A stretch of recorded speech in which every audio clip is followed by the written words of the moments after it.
Please tell us a little about yourself. My name is Shawn Ford. I'm a geek. It's the best way to put it. I love doing a lot of the hobbies that our store sells. Can you tell us about the history of your gaming store and how it all started? I started off as a Red Seal bricklayer, journeyman. I ran into some health complications, messed with my lungs from just overexposure, and I've always loved doing this type of hobby stuff, and I've always had the interest of running a shop like this. It's always kind of been like the dream job. And so once I couldn't do my original trade, we kind of built this up and started from there. What types of games and gaming products do you specialize in? So the two major ones I'd have to say would be Magic the Gathering and then Warhammer. Those were definitely our two biggest ones. Warhammer's more tabletop, miniature gaming, and Magic the Gathering is, well, a trading card game. How do you decide which new games or products to stock? Well, every time when something starts to come out, we usually get 6 to 8 months in advance of being told that this is coming out, and most of the time they can be very popular. Rift just came out with a card game, so if anyone likes League of Legends, that's very popular. Unfortunately, we couldn't get anything for product for that, so we missed the deadline. Sucks, but there's lots of games like that. If you like animes, there's card games of that, and so on and so forth. What sets your store apart from larger retail chains or online retailers? Well, we have a lot of table space so that people can come and play.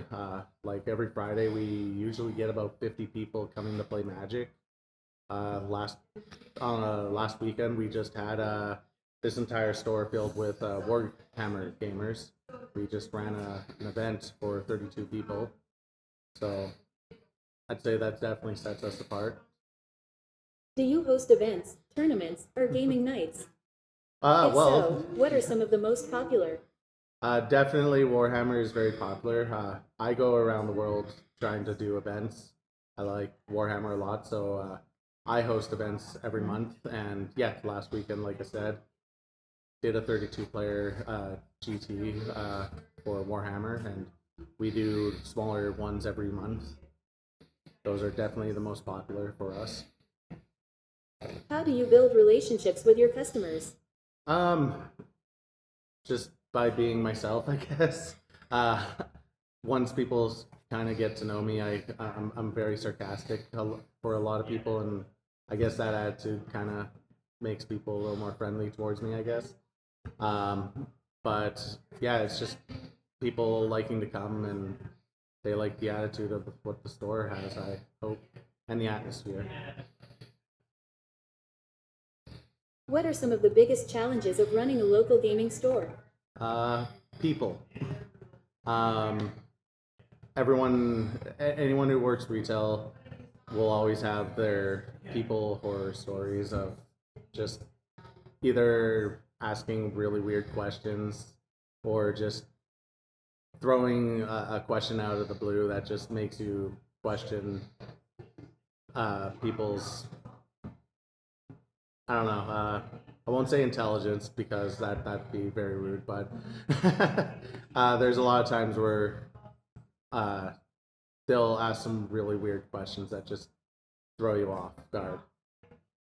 What is the most rewarding part of owning this business? Watching all the other people being able to play their hobbies and have fun. I mean, it's always a thrill being able to see people get excited over the games that they enjoy. How do you see the future of local gaming stores in the age of digital gaming and online shopping? So online shopping for cards have always been kind of a thing, so I don't think is going to change too much.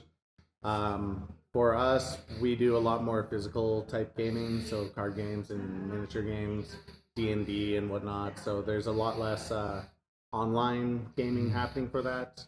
And there is always a joy to be had about being able to sit at a table with people to play like D&D versus going on Discord and playing with people.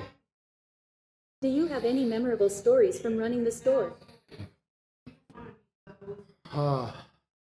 That's kind of a tough one.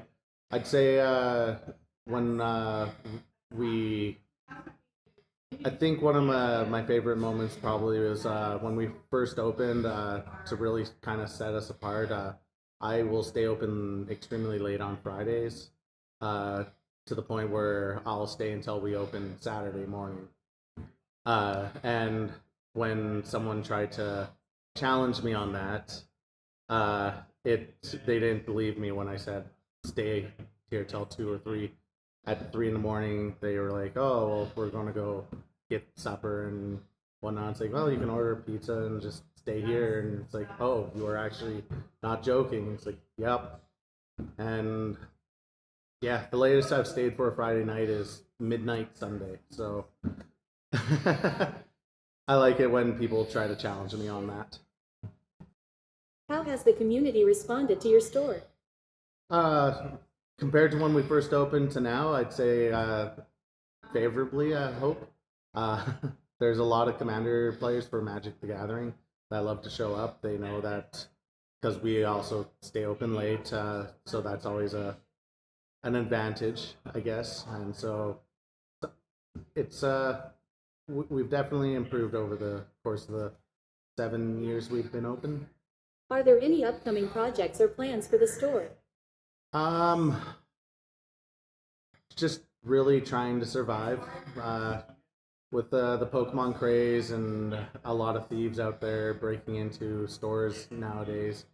It's always kind of a scary moment. That's really about it. Is just waiting for the next Magic set or next big Warhammer release. It's just survive. How do you hope your store will grow or change in the next few years? Um, well, it's only been less than 2 years since we've moved here to this location, and we're already running out of space. So I don't know, like in 2 years, it may be nice to be able to find a bigger place or something, but that might be a little too much. Thank you. Is there anything else you would like to tell us about Gamer's Den? Uh, if you have any geek items that you are looking for, we always will try our best to get it for you.